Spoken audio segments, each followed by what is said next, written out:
Chapter 6 Sita. Janaka, king of Mithila, was an idle ruler. He was a much revered friend of Dashratha, who, when he planned his yaga for progeny, sent not mere messengers but ministers to Mithila to invite King Janaka. Janaka was not only a brave king, but was as well versed in the Shastras and Vedas as any rishi, and was the beloved pupil of Yajnavalkya, whose exposition of Brahman to him is the substance of the Brihadaranyaka Upanishad. In the Bhagavad Gita, Sri Krishna cites Janaka as an illustrious example of the Karma Yogin. Janaka was thus worthy to be the father of Sita, who was to be the wife of Vishnu come down on earth in human form. Desirous of performing a yaga, Janaka at one time ploughed the chosen site. As usual, this was done by his own hand. As the field was being cleared and levelled, Janaka saw among shrubs a baby divinely beautiful. Janaka was childless and accepted the infant as the goddess Earth's gift to him. Taking the child in his arms, he went to his beloved wife and said, "Here is treasure for us. I found this child on the yaga site, and we shall make it our own." And she joyfully consented.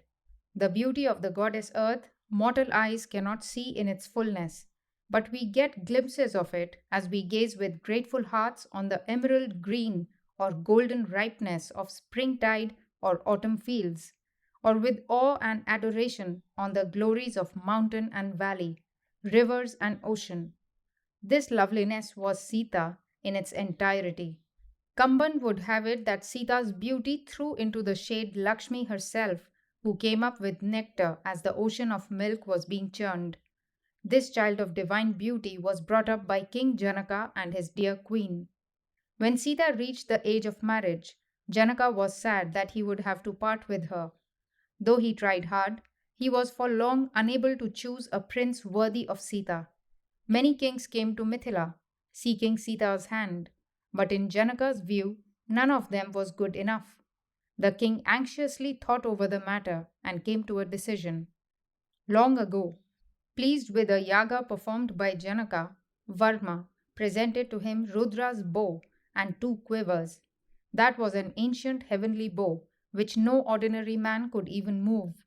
This was kept by him as an honored heirloom. Since only a very exceptional man could be considered worthy of Sita, Janaka issued this proclamation: "Sita, my daughter, will be given in marriage to the prince who can lift, bend, and string the bow of Shiva, which Varuna gave me, and to none other." Many princes who had heard of Sita's beauty went to Mithila only to return disappointed. None could fulfill the condition. Led by Vishwamitra, the rishis from Siddhashrama were proceeding to Mithila, with bullock carts transporting their luggage. The animals and the birds in the ashrama set out to follow Vishwamitra, but he gently bade them stay behind. It was evening when they reached the river Sona. There they rested for the night, Vishwamitra recounting to Rama and Lakshmana the history of the place. Getting up in the morning, they continued their journey and crossed another river, not very deep, and by noon they were at the Ganga. They bathed in the holy river, and the rishis made lustrations to their forebears. They improvised an ashrama there, performed their pujas, and cooked their food. Meal over, they sat round Vishwamitra, who, at the request of the two princes, told the story of the Ganga. Himavan, king of mountains, and his spouse Manorama had two daughters, of whom Ganga was the elder. Himavan sent her to the land of the Devas in response to their request, and she dwelt with them. Uma, the younger, won the favor of Shiva and became his spouse. Sagara, a former king of Ayodhya, had no son for long. With his two wives, Kesini and Sumati, he went to Himalaya and performed tapas. Sage Bhrigu, pleased with the king, blessed him and said, "You will get a number of children and will acquire undying fame. One of your wives will give birth to an only son, and through him your lineage will be continued. The other queen will bear 60,000 strong-armed sons." Sagara's wives bowed low before the sage and asked which one of them would get an only son and which the 60,000 children. Sage Bhrigu asked each of them their own desire. Keshini said she would be satisfied with one son who would continue the line. Sumati chose the other alternative. Be it so, said the sage. Satisfied, the king and his wives took leave of the sage and returned to Ayodhya. In course of time, Asamanjas was born to Keshini. Sumati gave birth to a fissiparous mass which divided out into 60,000 babies. This army of children was well taken care of by nurses.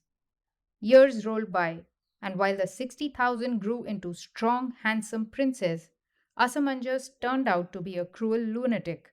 He indulged in the pastime of throwing little children into the river and laughed merrily as they struggled and died.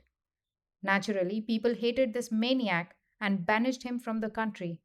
To the great relief of all, Asamanjas's son, Amsuman, was the opposite of his father and was a brave, virtuous, and amiable prince. King Sagara launched a great horse sacrifice, and Prince Amshuman was in charge of the sacrificial horse. But Indra, in the guise of a Rakshasa, managed to carry off the animal. The Devas regarded yagas by mortals as a challenge to their superiority and lost no opportunity of throwing obstacles in their way. If, however, all obstruction was overcome and the yaga was completed, they accepted offerings made to them, and then he who performed the yaga got due reward. The king was greatly upset when he heard that the sacrificial horse was stolen. He sent out the 60,000 sons of Sumati to go in search of the animal all over the earth and to spare no pains to retrieve it. The loss of the horse, be impressed on them, not only means obstruction to the yaga, it casts sin and ignominy on all concerned. You should therefore recover the horse wherever it may be kept hidden. Eagerly, the sons of Sagara proceeded to search the entire earth, but the horse was nowhere to be found. They even started digging the earth as for buried treasure, and in their anxiety respected neither place nor person, and only succeeded in earning the hatred of all they met. The horse was not to be found, and when they reported their failure to the king, he bade them ransack the netherworld also. The princes did as they were told, and in Patala they saw the horse grazing in a corner of an ashrama, not far from the place where sage Kapila, who was Vishnu, sat in meditation. The princes at once jumped to the conclusion that they had not only found the stolen horse, but the thief also, and they rushed on Kapila shouting, "Here is the thief pretending to be a yogi." Kapila, thus disturbed, opened his eyes, and the 60,000 princes were reduced to a heap of ashes. Indra, the real thief, had artfully left the horse here with this very intent.